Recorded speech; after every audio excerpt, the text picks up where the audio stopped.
Nandigram, Singur, Jagatsinghpur. The most obvious feature they have in common is their recent past, marked with violent local protests. Protests from people who refuse to give up their land that they have been tiling for generations. The result? Companies had to move out. And that brings us to our topic of discussion, the right compensation for land acquisition. And deliberating on this issue, our esteemed panel. In the old days when compensation worked, now what people are saying is, we can't move and rebuild our lives. We want a part of the new world coming up. We are in a way hampered by the fact that we began with big dams. At the time of the big dams, people were asked, what do you want? And they said, if you're going to have a dam to irrigate land, we want irrigated land. It has stuck in our heads that people want irrigated land, whatever the project. It is not true. If you bring up an industry, wherever we go, like parrots, they say, we want jobs, we don't want land, we don't want money. So they're not looking for compensation any longer. They're looking for jobs, they're looking for a place in the new economy being generated. So the whole debate on compensation is partly hamstrung by this changed perception of what people want. So this is one of the things we are looking at. Do people want compensation, and if so, what kind of compensation do they want? Should we throw it open at this stage? Vijay? Compensation is to be given, it should be given in the form of maybe partly cash, partly bonds or debentures, and I would go on to argue, particularly referring to what Ajit said in the previous panel, that it should also be in the form of some kind of equity in the project, because eventually the project is, if you look at the project, it's an enterprise which requires several factors of production, of which capital and entrepreneurship is no doubt the extra that comes, but there is also the land and the labor. And unless we put an equity value on land, the project is being actually not adequately, it's not justly giving compensation to all the factors of production. Indeed, this is a problem the way the modern enterprise is conceived, that capital is all that is treated as having a right to hold equity. But I think in the current state of the economy, nobody is talking about equity value for the people who are being displaced. It will be a very unpopular idea. But I think, let me ask Abhijit what he thinks. I think he's not going to agree very much with you.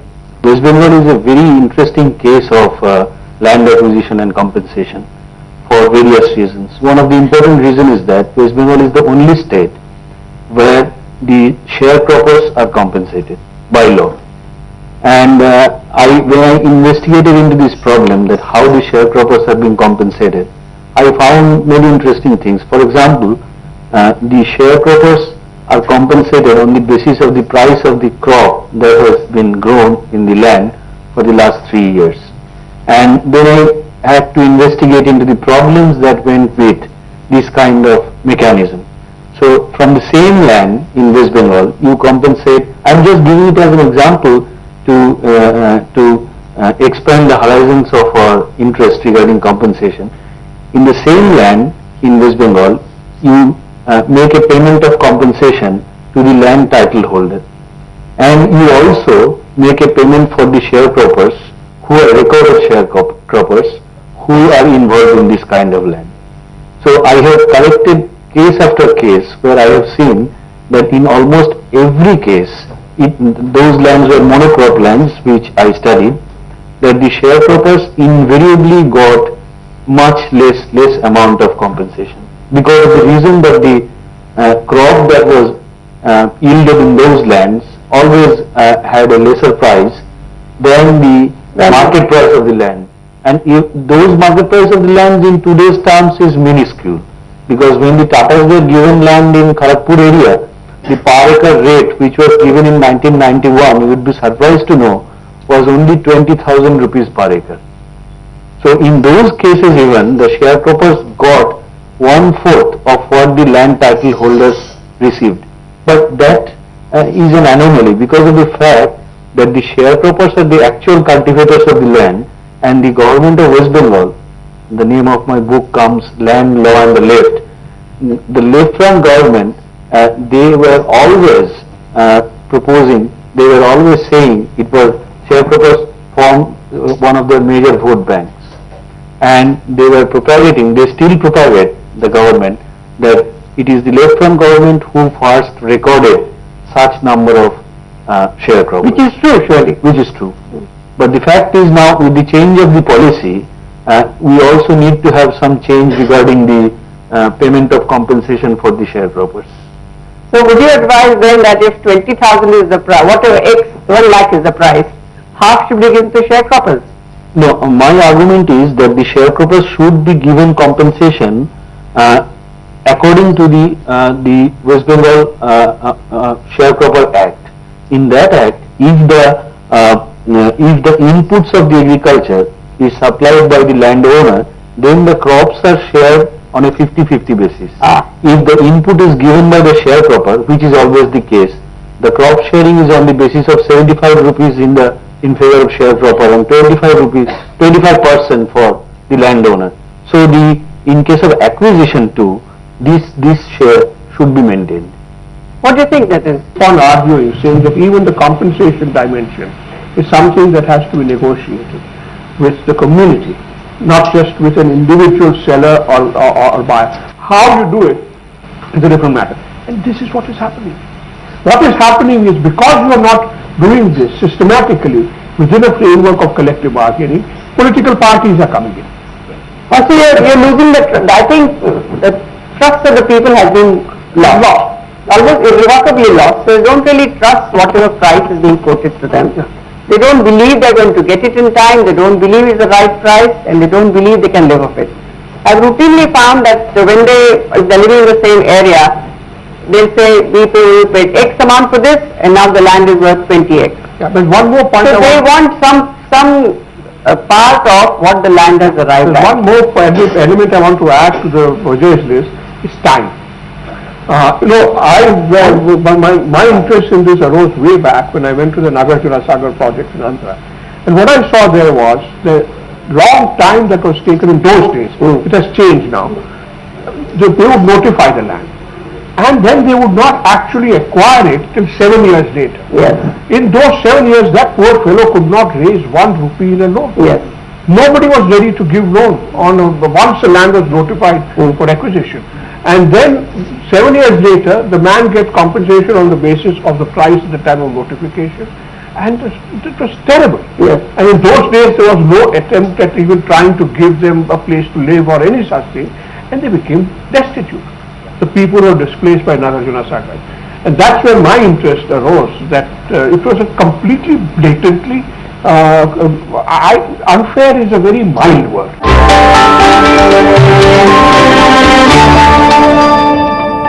Compensation has never been the problem for the government, always very meagerly calculated.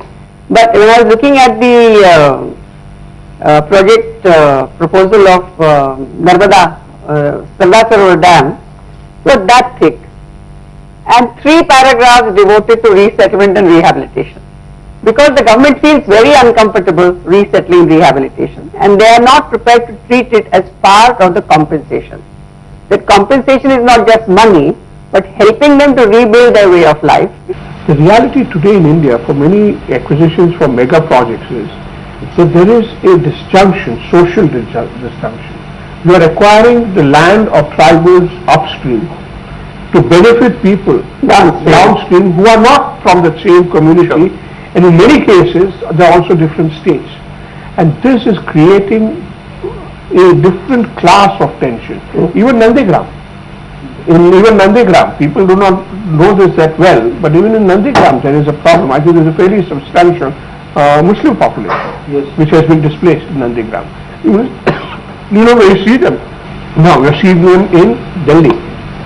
They didn't come after Nandigram, they've been coming out for a long time. 30 lakh people went back to one of those districts after the industry began to shut down in Bombay and other places. 30 lakh people went back to one district in West Bengal.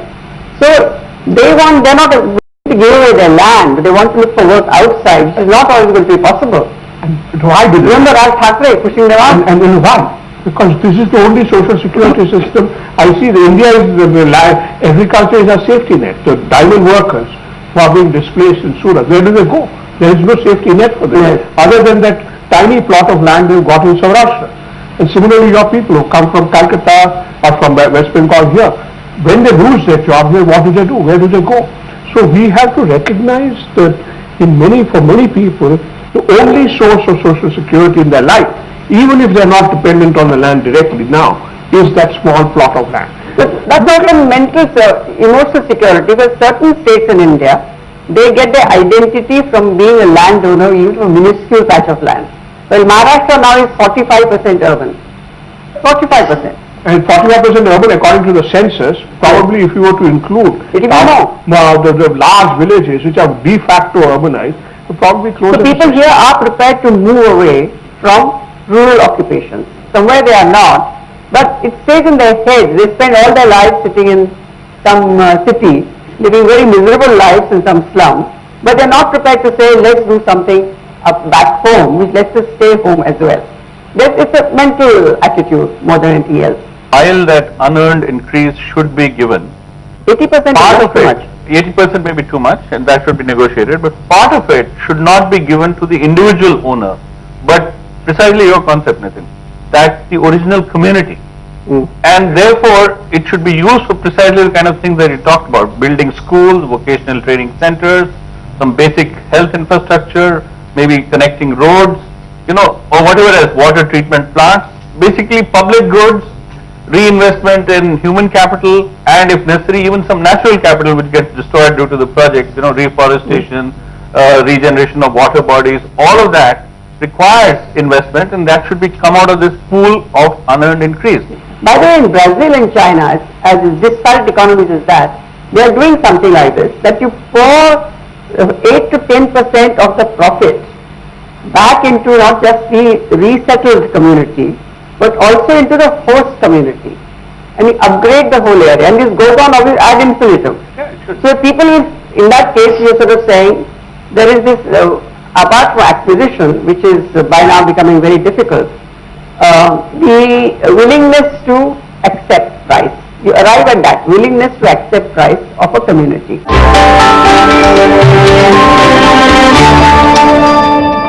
Supposing one man with 1 acre holds out, what do?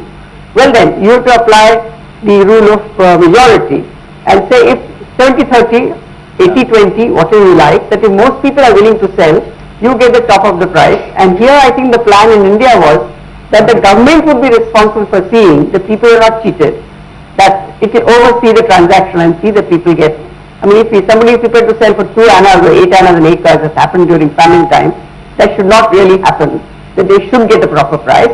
And then you sort of see that the person who is supposed to get in the best price is given to everybody. It can be done that way, that you negotiate more than go through eminent domain, so people feel I have got the proper compensation.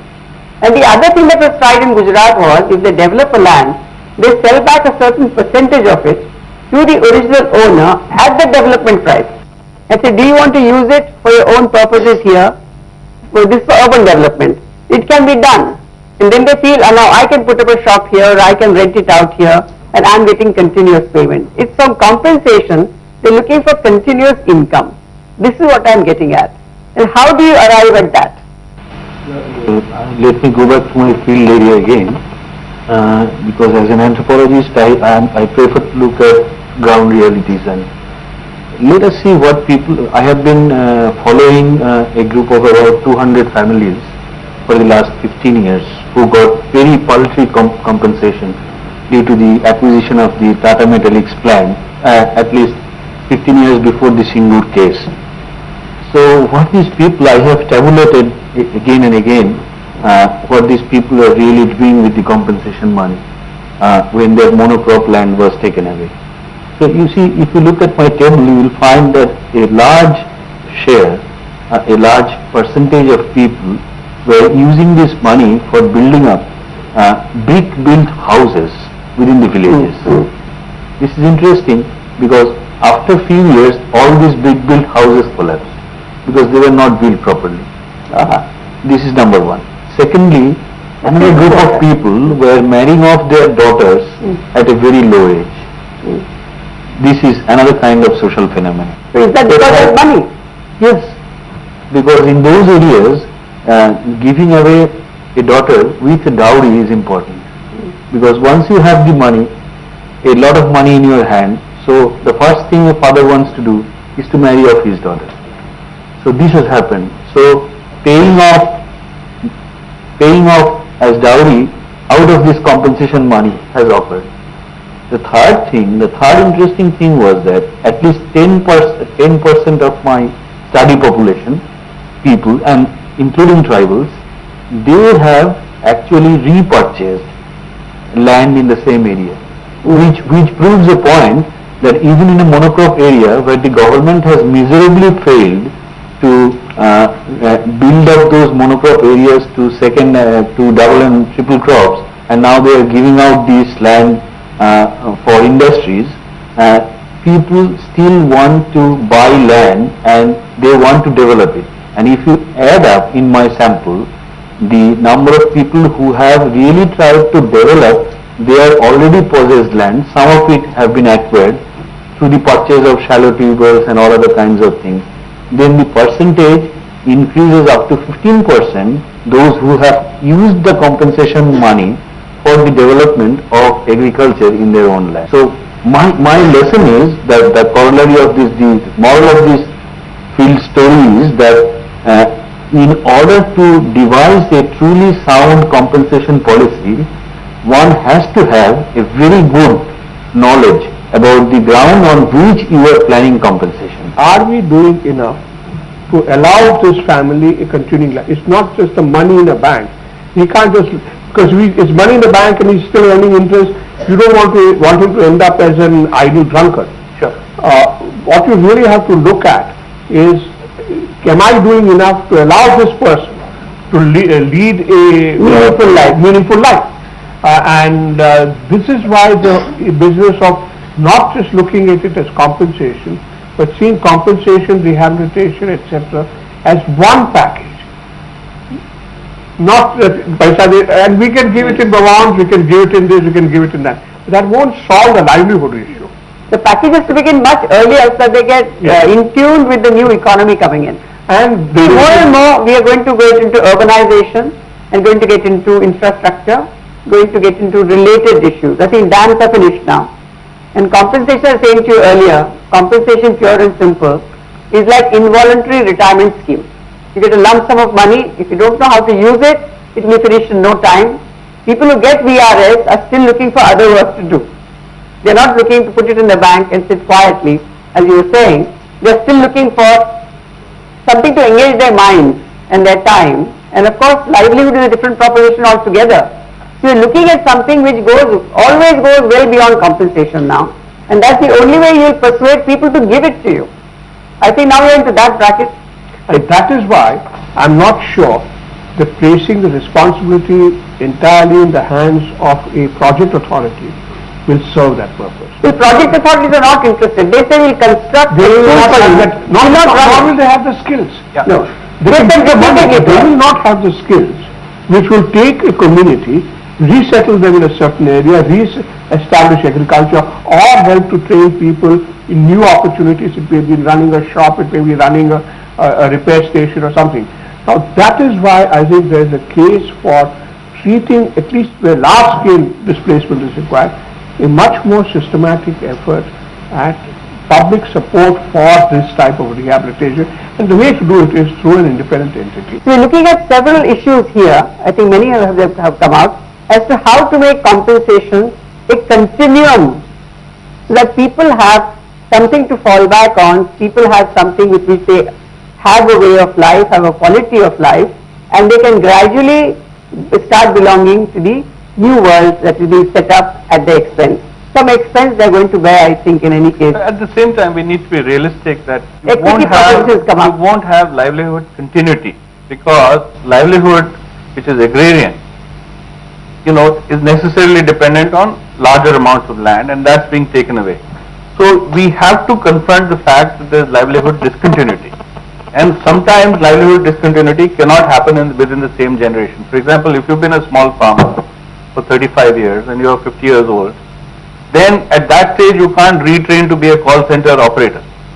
But your son can, or your daughter can. Yes. And therefore we need to look at it as part of the compensation, the lump sum should go into human capital development, Yes, absolutely. vocational training. Part of it should go into things like physical capital like housing, part of it into other infrastructure like connecting roads and so on. So it's got to be a much more holistic plan. I think we can end on that note of benediction, benign. Okay. Thank you very much.